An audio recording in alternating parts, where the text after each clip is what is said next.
And we're also a society that hates women. Now you say, yeah, those male chauvinists, they hate women. No, women hate women. The people who hate women more than anybody else on this planet are feminists. They hate women. They want women to be men. They don't want them to be women. And any woman who says, I believe that it is my desire to be in my home, to raise godly children, to support my husband in the endeavors that he has to go through in order to provide for our family, any woman who does that is considered a failure in our society. She's looked down upon, and I know that from personal experience. I know the things that my wife has suffered, the things that people have said, because, they say, why don't you help your husband? And she says, well, I do. No, why don't you get a job? I mean, as a minister, he doesn't make that much money. You could provide other things. What?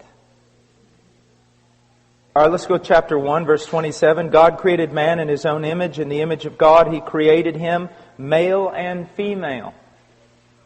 He created them. So we see here that both man and woman were created in the image of God. And both of them have an equal standing before God. The roles that they play in the marriage has nothing to do with a lack of equality.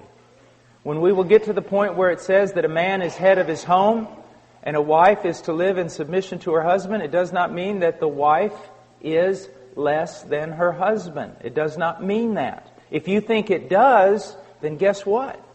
You've just destroyed the Trinity. Because did not the Son submit to His Father? So did that make the Son less than His Father? If you say yes, then you have just committed heresy. Within the Trinity itself, the Son submitted to His Father. And yet the Bible says the Son and the Father are one and they are equal. So my wife and I, we are one and we are equal. We function in different roles. Okay? Now today everyone says, no, if you've got to have the same role or you're not equal. That's why there's this push by feminists, and they've won the day, to be honest with you. They've won the day, that women ought to be fighting on the front lines. That women ought to be doing what men do in everything. And if you deny women that, then you're not treating them as equal.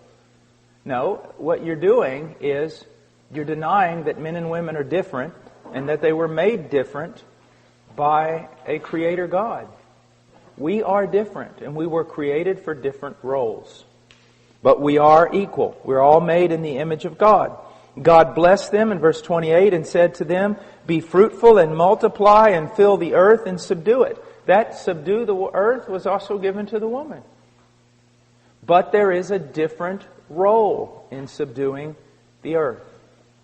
Now, a woman's not even worthy of love in today's culture unless she's 5'10" and weighs 7 kilos or something.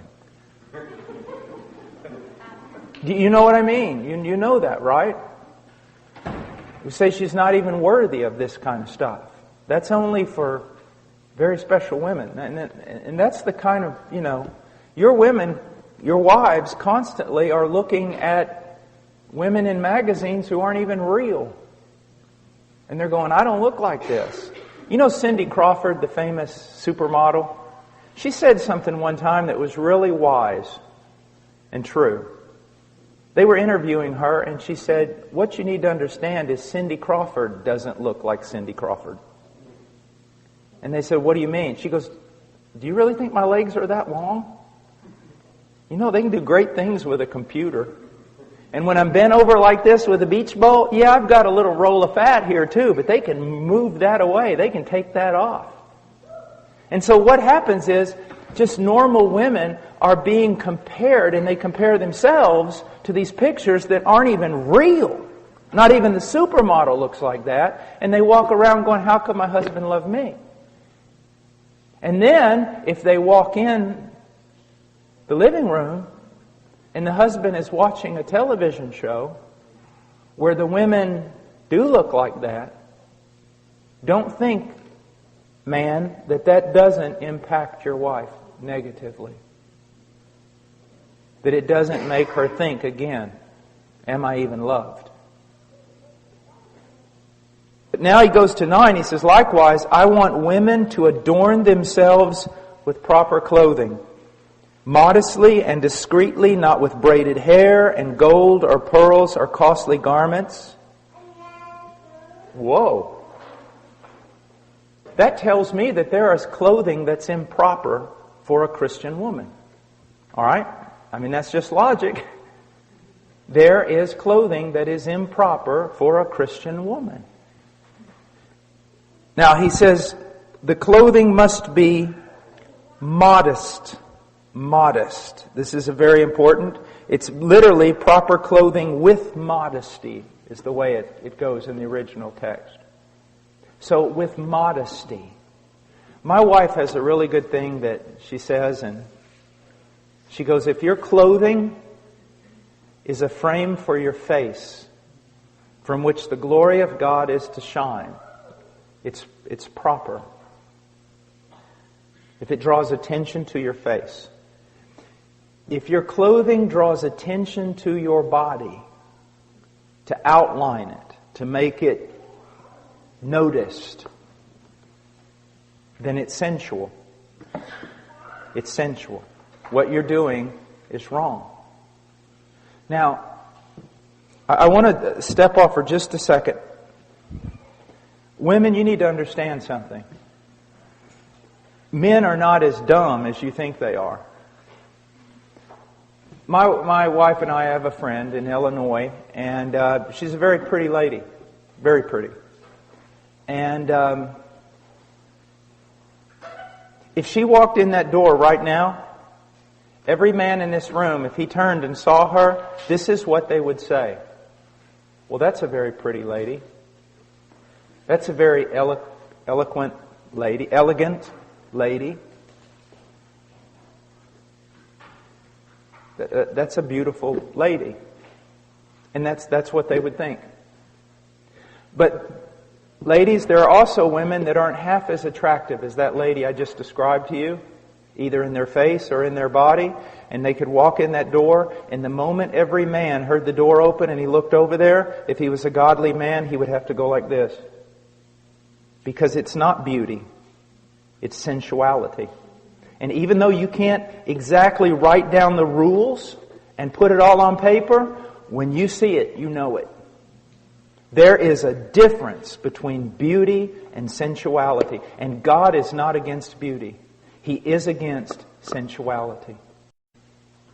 In Philippians, we are told to think on things that are excellent, that are noble, that are just, that are right, that are true.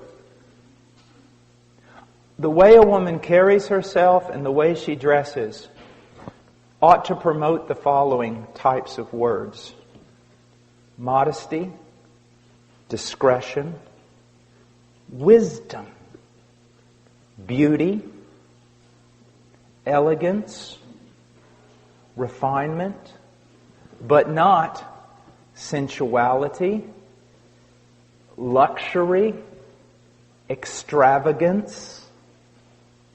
You know, extravagance, ladies, is when your husband wants you to take off your earrings so he can make them into lures to catch northern pike.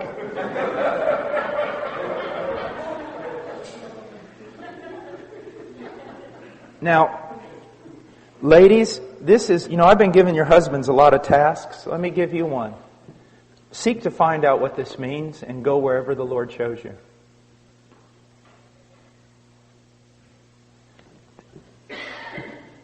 There is nothing more attractive than a woman who has this look of wisdom and discretion and nobility and simplicity.